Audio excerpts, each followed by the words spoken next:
Jai Shri Mataji. Good morning, everyone.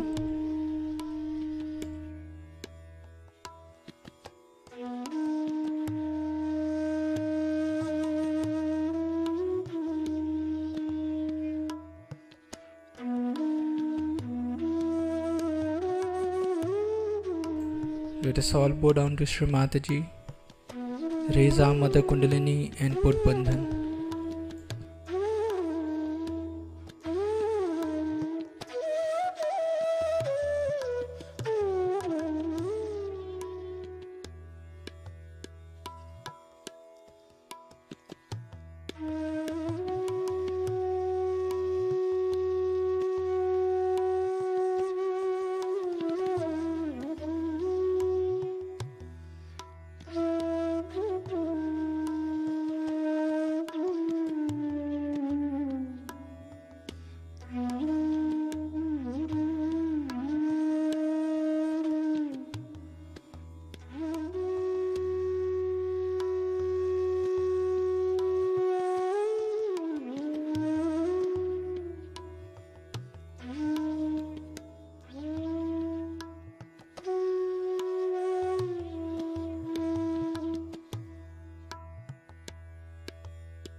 Shri Ganesh Mantra.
In this meditative state, we will now hear Shri Mataji's speech.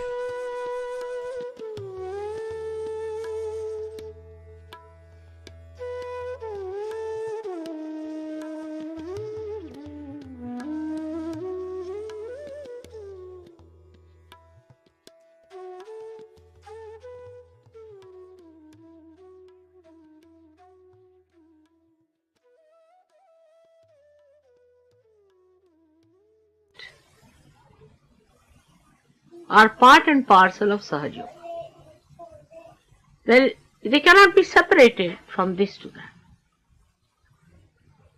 I think people are under misunderstanding. There are 4 limbs of one yoga or something like that. Even that won't be a misunderstanding as to think that they are separated or different. When we say that we have eaten this food, it doesn't mean like a bolt it has gone inside in the body and just passed out of the body like a bolt coming out, does it? It means created some saliva in the mouth. Later on it has passed through the trachea, the other places are like you can call, esophagus, going down into the stomach part, and then to the intestines, and then to the larger intestines. All this movement or passage and all that is done through the other kind of movement which is existing in the organs itself, like the stomach itself, pushing it down, coming from your brain.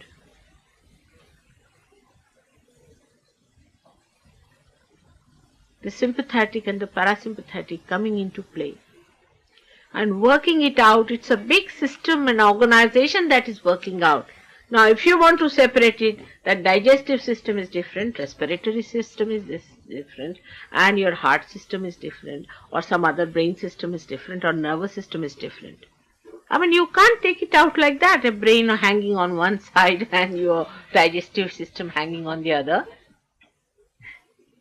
It is one integrated form of organization which is a living organization which understands each other, which reacts to the demand. You cannot separate these systems. But as it is, our brains are so disintegrated, or they are good at that, disintegrating everything within us and without, that we want to disintegrate the living thing which is yoga. Yoga is not a dead organization.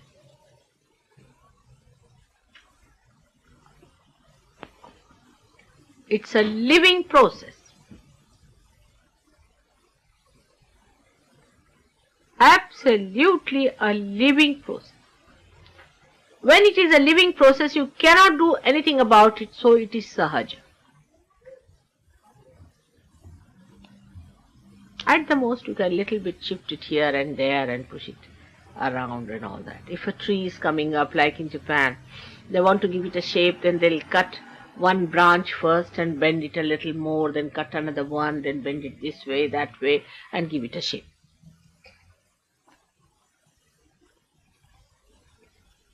But whatever is living is working out spontaneously within us with many complicated organizations which are living themselves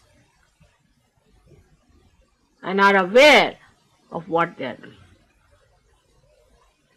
For example, your body is much more aware of me than your rationalities. Say you are a possessed person. You won't accept that you are possessed. You won't accept. I won't say myself also, because I don't want to get any kind of thing which is in stock there, you see. I know human beings that if you tell them something like that, you can be out for any sort of trouble, you see. So, I don't tell you. But the body knows me. When you come before me, the whole body shakes, just like that. Malcolm, isn't true or not? Tell me.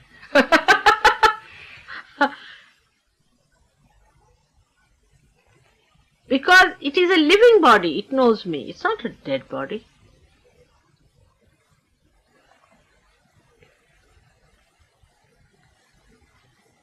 So whatever is living is so well looked after, organized, and in a living way which we do not understand, because we deal with the dead.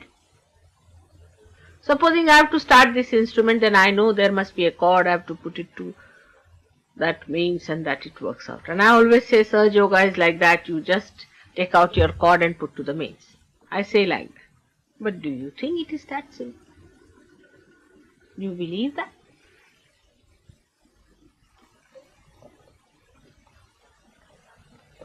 That you just pull out the Kundalini from there and put to the mains? No, it is not. When the sprouting of the Kundalini starts, when the awakening starts, it passes through various centers. How?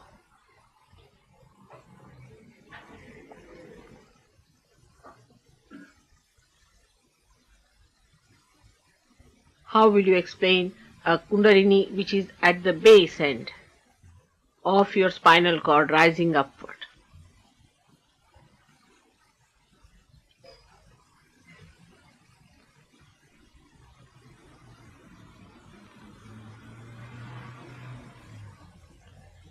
Now, if I tell you that this is even more than your digestive system,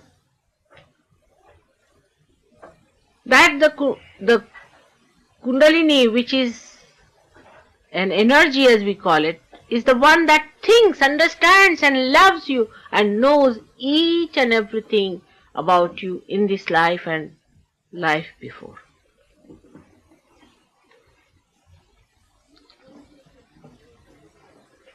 If she is so capable and if she knows everything, and she is an entity by itself, and if she has to come up to your head, is it easy? It is the most difficult thing.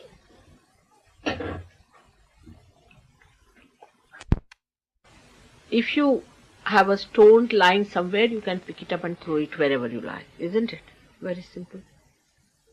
Even if there's a little worm, it knows how to get out of the way of a big bull coming round to save itself. And a bull, if it sits anywhere, impossible to raise it.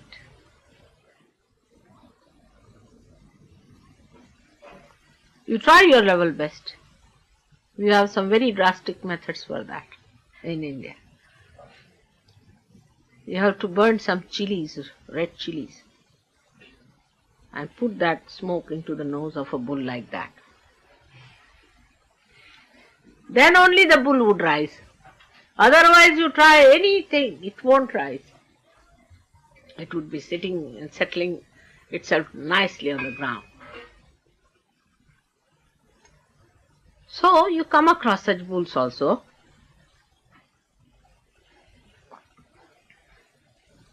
Sometimes it happens like that.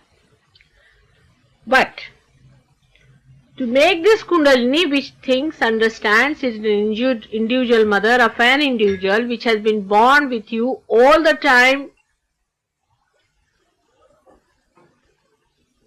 who knows all about you and who loves you the most, and she is the one who is going to give you your realization, your birth, second birth, so she is your mother. This kind of a Kundalini that exists within us must be the most difficult person to rise. Has to be.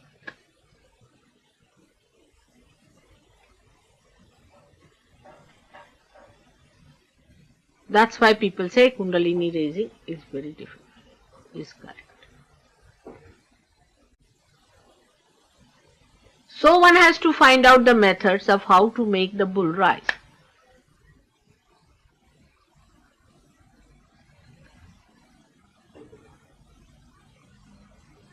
Because this Kundalini is absolute dharma, is absolute righteousness, absolute purity, ideal most personality that you could think of, which doesn't tolerate any nonsense, falsehood, untruth, anything like that.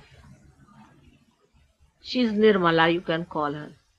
She is pure. She is purity personified. She doesn't accept any nonsense, no compromise. She is within you. See how beautiful you are. She is not afraid of anyone. She cannot be enticed, enchanted, or tempted by anything. And she loves. But her love is that pure that nothing is higher for her than her own love. She never reconciles to anything.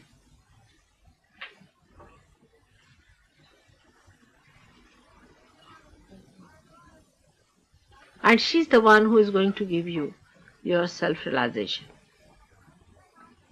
So for human beings who know about it, they have to find out methods of pleasing her. What makes her so unhappy? Why doesn't she want to rise? They have to find out the means and methods. And a result of that probing has brought forth other yogas, which we call as Raj Yoga.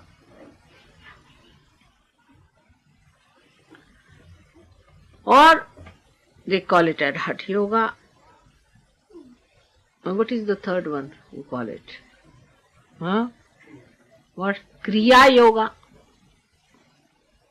I think Kriya and Raj is the same, about the same style. Bhakti Yoga. And Bhakti Yoga.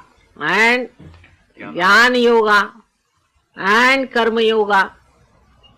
All these are the methods human beings want to employ to make the bull rise. And when they get frustrated, they want to hang themselves by the nearest tree. So that also is another frustrated yoga. Then sadistic yogas, then beating yogas, then beating other yogas. Then it goes on like that, you see, flowering into better and better things. Then fanaticism.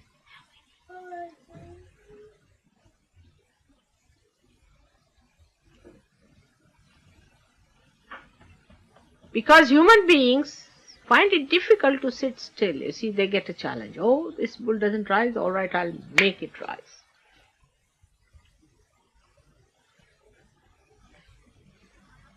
Moreover, they haven't got the authority. Even those who are self-realized, they have no knowledge. Because Kundalini is not made by them. Like, even if I get this machinery, I don't know how to handle, how to use it. I may try it, but I may burn my hands instead. So such a hodgepodge of endeavor brings forth so many yogas in this world. And everybody is baffled at it, that how is it there are so many yogas, whether we should do this yoga or that yoga or Buddha or Mahavira or Christ or this and that, and what is it? Then church yoga and voodoos. And what's wrong in witchcraft? The other day somebody said. Nothing wrong. But the bull will be settled down better. It won't rise then with voodoo. Now, so they have to try to find out, what should we do now? Stand on your heads? Bull won't rise. No, it won't. Break your necks? It won't. So what should we do?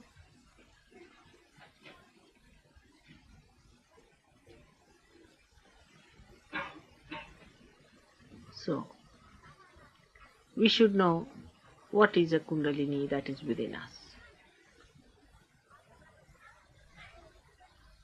All these yogas that have come out have been depicted from the experiences of people.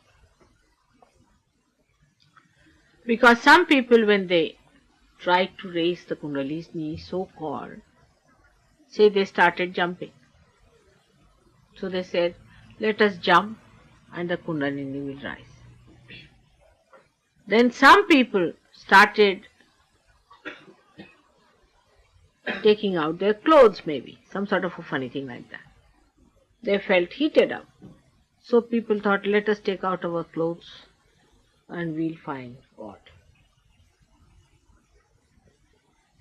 Some people felt some sort of a grip on the stomach. Or some of them did see also these things happening within. So they called it a Mula Bandha. They said the Bandha has taken place. Something has gripped there. So the Kriya Yoga is that you take out your tongue from here. I mean, you cut this thread of the tongue, alright? And you push it back.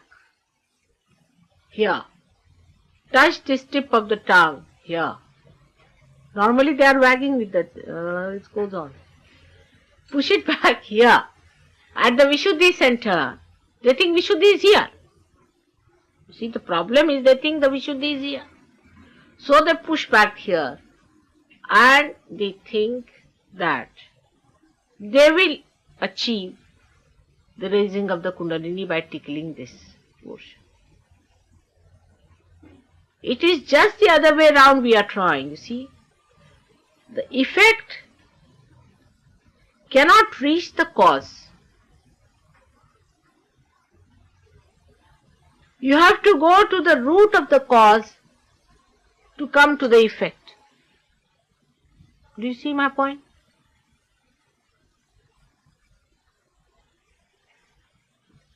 Supposing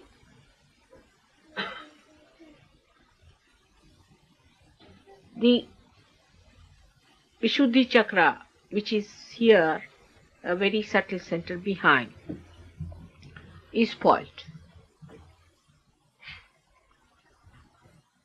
Then the effects are felt, say here, and your tongue gets affected, your eyes get affected, your nose get affected, your cheeks get affected. The 16, you see, all these things can be affected. But by tickling your nose, you do not touch your Vishuddhi chakra, isn't it? Do you see my point?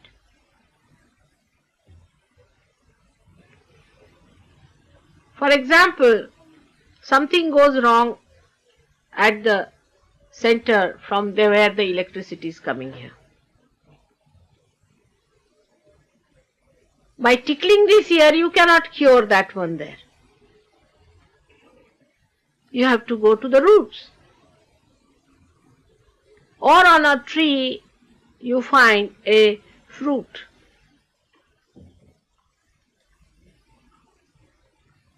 Is getting rotten. All the fruits are getting rotten.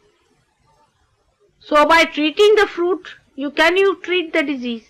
You will have to go to the roots.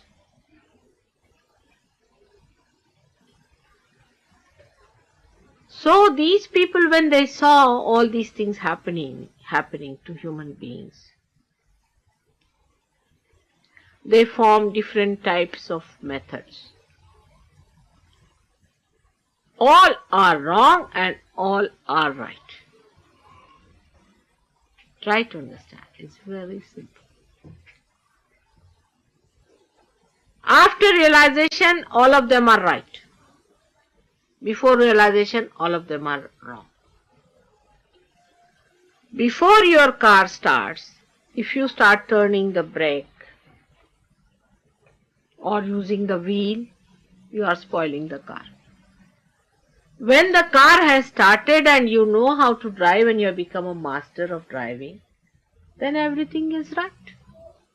Otherwise, the same car which has to drive you from my house to this ashram will land me up somewhere.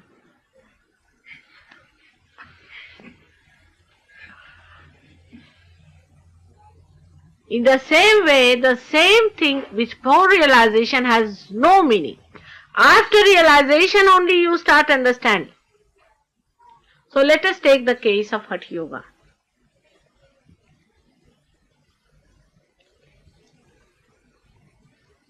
It's based on centers, no doubt. It is based on Ishvara Pranidhana, no doubt. All the Ashtangas, all the 8 sides of Hatha Yoga.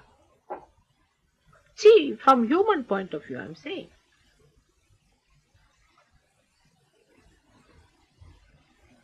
For them, why Hatha Yoga came into being is first that they should fix their attention on the Ishvara Pranidhana.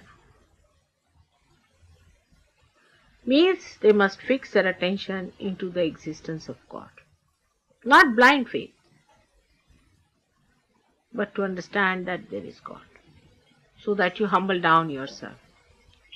Then you should go to a realized soul as a guru. Guru means a realized soul, minimum. Any dictum and Harry becomes a guru is a nonsense, absolute. He has to be realized soul, and if he's a realized soul, he'll say like that. He doesn't talk of separation, he talks of authority because he's there. He has that authority. Those who talk of separation, crying and weeping and woes and all that are blind like all others. They have no business to lead you.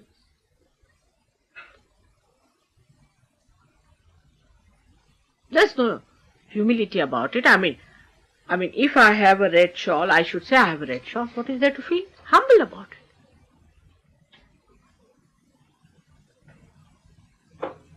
Whatever you are, there's no harm in saying what you are. When you are not that, when you do not have that and you say that, it is arrogance.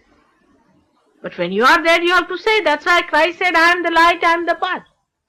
He was not trying to be arrogant about it.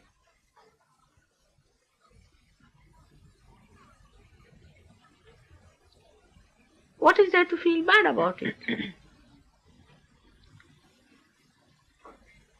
So, Hatha Yoga itself is done under a person who is a realized soul. Not only realized, but who knows, who has mastered the art of Shaktipat, is the raising of the Kundalini. Minimum. Of course, Sahaja Yogi just raise it like that. It's different, but not any other yogis can do that. It's only you, because you are authorized, that you just raise the Kundalini just like this.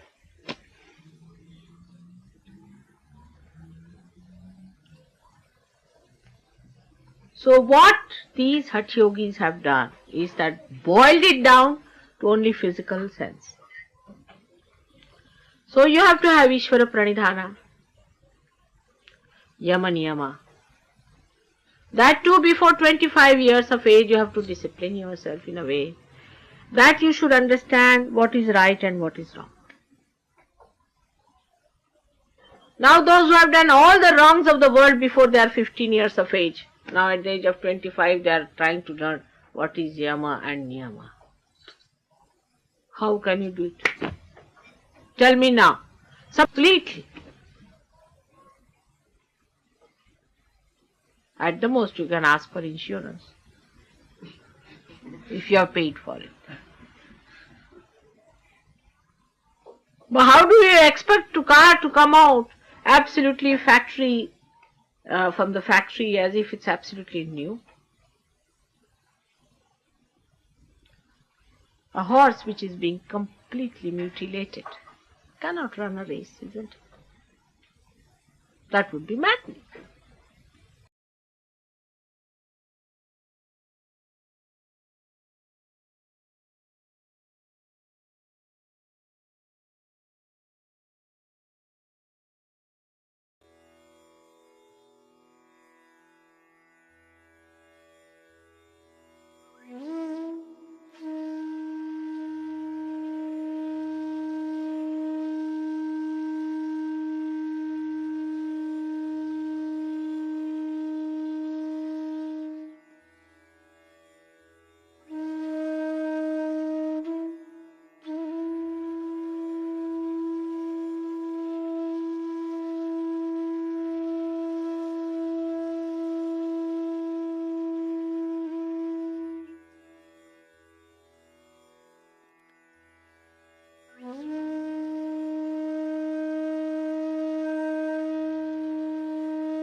Mahamantras.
We thank you, Shri Mataji, for this beautiful collective morning meditation.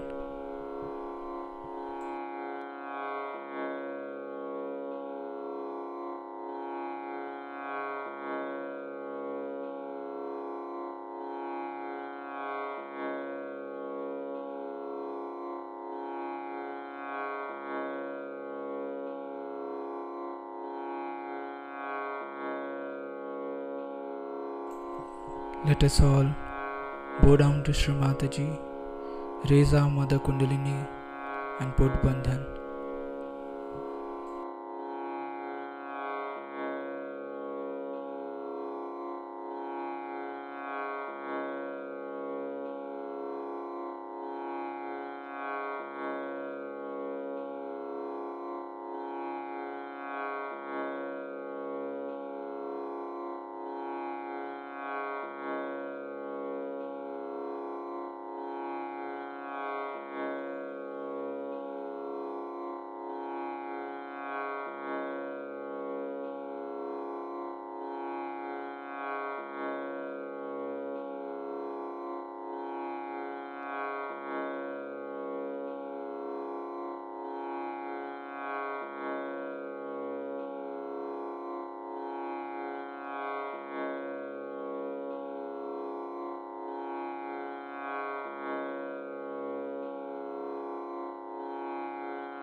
We'll join again tomorrow at the same time for the collective morning meditation. Jai Shri Mataji.